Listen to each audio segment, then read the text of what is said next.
The BMW M4 Competition looks seriously aggressive in the dark blue finish. Even the front and the rear bumpers are painted blue while the lower front air intakes use black plastic.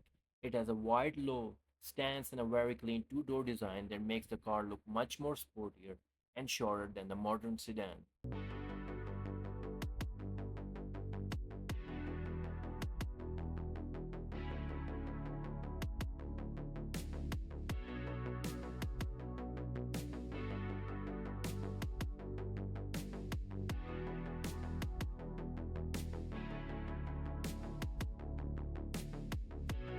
Multi-triangle design wrapped in low-profile Michelin tires.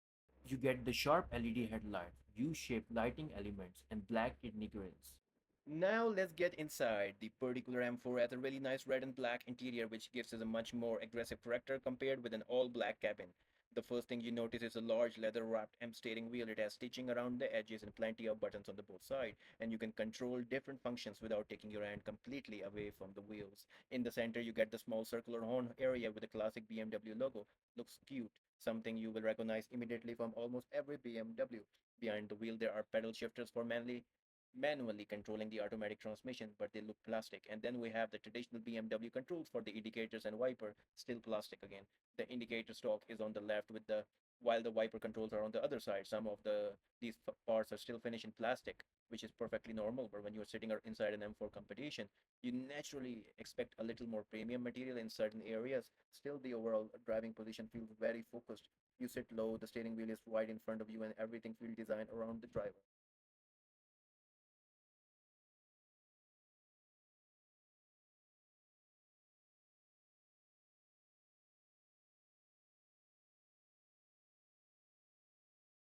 Lane keeping assistance and another function that helps keep the car positioned within the lane. It's a useful system for everyday driving, although this M4 doesn't feel like a car designed around autonomous driving. The main attraction is still the driver. The red and the black theme continues over the door with more controls for the window and mirrors. Even the hood release area uses plastic, something I definitely upgrade. Now let's move into the center of the car. The screen is particularly huge, isn't compared with some of the newest car coming from the China.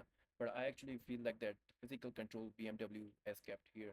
You still get those physical buttons around the center area, like the traditional cars. We have traditional air vents, dedicated controls, rather than having absolutely everything hidden inside the touchscreen.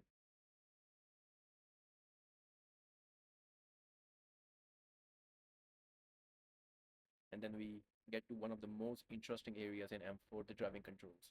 You can adjust things like traction control, RPM settings, suspension, steering wheel, and the parking cameras. This is where you start to understand this isn't just a normal BMW coupe with a powerful engine. The M4 gives you a lot of control over how the car behaves. You can change the driving characteristics depending on whether you are just cruising throughout the city or actually want to enjoy the car on an open road. The transmission is automatic. You also have different driving modes, including sports. Then there's BMW iDrive controller.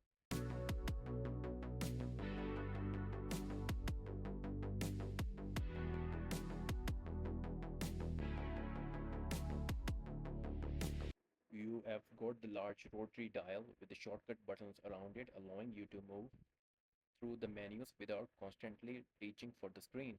And I actually like the combination of modern technology with some traditional BMW controls.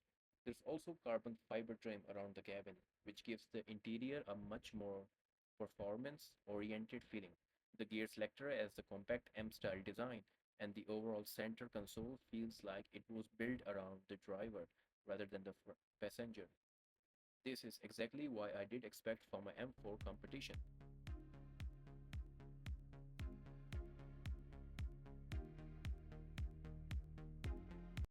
The armrest continues the red stitching theme with USB A and C connection underneath, and the passenger side glove box gives you some useful storage for everyday items.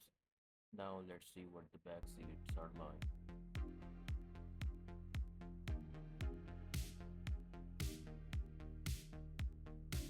Getting in the rear isn't exactly easy because this is a two-door car. You have to move the front seat forward to get inside. Once you are back there, the seat is usable but definitely not luxurious. The rear seats are more suitable for short trips and you will get rear air vents. with a 12-volt socket. This is an M4 competition. The rear seats aren't really the main attraction. Overall, the BMW M4 competition is a serious performance coupe. But if you're single, love M cars, want something you can enjoy on the road, this is definitely one to consider. Thanks for watching Car Pursuit. Like, comment, subscribe, share with your friends and family. Drive safe.